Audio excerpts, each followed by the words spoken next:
وفا کرنا ہر کسی کے بس کی بات نہیں۔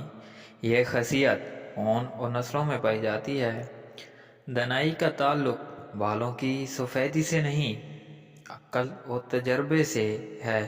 دل سیاہ ہو تو داڑھی کے سفید بالوں کی کیا وقت۔ انسان اچھی عادتیں بنانے میں خون پسینہ ایک کر دیتا ہے، اور بری صحبت میں بیٹھتے ہی انہیں زنگ لگنا شروع ہو جاتا ہے۔ جس سے بھی دوستی کرو، سوچ سمجھ کر کرو۔ اگر تمہیں اپنے ارد گرد اندھیرا دکھائی دے رہا ہے تو ایک بار دوبارہ دیکھو، ہو سکتا ہے تم خود ہی روشنی ہو۔ وہی شخص دوسروں کی عقل کا سہارا لیتا ہے جو خود عقل سے بے بہرا ہو۔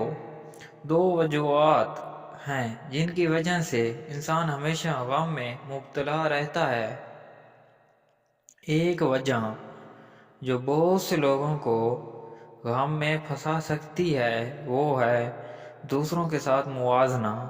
دوسروں کے ساتھ مسلسل خود کا موازنہ کرنا حسد اور عدم اطمینان کے جذبات کا باعث بن سکتا ہے، جس کی وجہ سے ہم خود کو دوسروں سے بدتر سمجھنے لگتے ہیں۔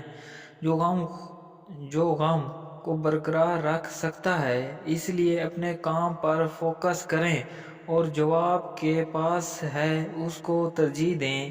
یہ کرنے سے آپ موازنہ کے چکر سے آزاد ہو کر زیادہ سکون اور خوشی حاصل کر سکتے ہیں۔